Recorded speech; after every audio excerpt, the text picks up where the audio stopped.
আমাদের সঙ্গে রয়েছেন মণিশঙ্কর মণ্ডল, বহিষ্কৃত তৃণমূল নেতা এবং অধ্যাপক নেতা। দল তো জানিয়ে দিয়েছে। না, দলের সুপ্রিম অথরিটি থেকে আমি কিছু লেটার বা কোনো মেল কমিউনিকেশন কিছু পাইনি। এটা কেন হলো? দল বিরোধী কাজ? অভিষেক বন্দ্যোপাধ্যায়ের হয়ে পোস্ট করা কোনো দল বিরোধিতা নয়। আর যদি এটা দল বিরোধিতা হয়, আমি আবারও বলছি, এরকম দল বিরোধিতা কাজ আমি আরও করব।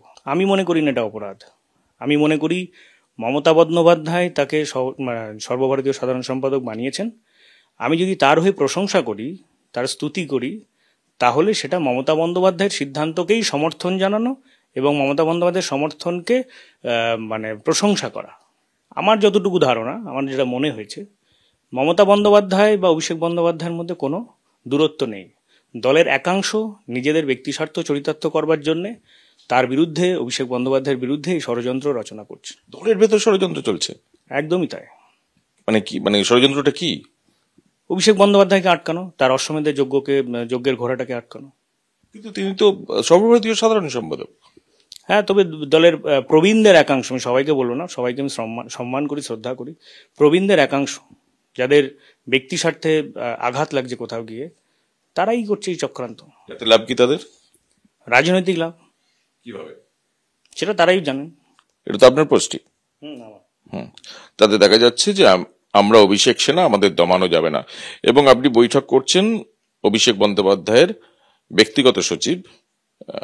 আমি একটা সংগঠনের সহ সভাপতি ছিলাম, তো সংগঠন নিয়ে আলোচনা করব। সংগঠনের লিডার হিসাবে আমার কাজ সংগঠনের স্বার্থে, সংগঠনের প্রত্যেকটি সদস্যের স্বার্থে, সংগঠনের সুপ্রিম অথরিটিকে সমস্ত বিষয়ে জানানোটা আমার নৈতিক দায়িত্বের মধ্যে পড়ে।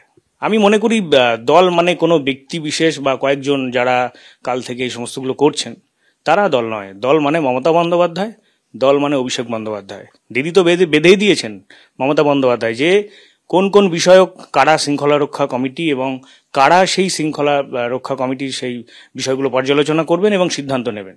তো আমারটা আলাপ আলোচনা করার জন্য নির্দিষ্ট একটা শৃঙ্খলা রক্ষা কমিটি দিদি করেছিলেন। সেটাতে কি আলাপ আলোচনা হয়েছে? মূল কারণ কি মনে হয়? মূল কারণ অভিষেক বন্দ্যোপাধ্যায়কে লোকসভা নির্বাচনের পরে আমি দ্য গেম চেঞ্জার দাদা আখ্যায়িত করে যে ব্যানার পোস্ট করেছিলাম, সেখানে স্বয়ং শিক্ষামন্ত্রী আমাকে ফোন করে থ্রেট দিয়েছিলেন, বারণ করেছিলেন, শুনিনি। তারপরে আরজিকর ইস্যুতে যে এই সময় অভিষেক বন্দ্যোপাধ্যায়ের মতো নেতৃত্বকে সামনে নিয়ে এসে সরকারে সংযুক্ত করা হোক এবং তিনি মমতা বন্দ্যোপাধ্যায়ের সঙ্গে কাঁধে কাঁধ মিলিয়ে এই সার্বিক যে বিশৃঙ্খল বিরোধীরা যে চক্রান্ত বা পরিস্থিতি তৈরি করছেন সেটা মোকাবেলা করুক। তো এটাতে আমি কোথাও অপরাধ বলে মনে করি না। আর এইটা যাদের কাছে অপরাধ বলে মনে হচ্ছে, তার মানে তারা অভিষেক বন্দ্যোপাধ্যায়কে পছন্দ করেন না, তাই আমার বিরুদ্ধে ষড়যন্ত্র করছেন।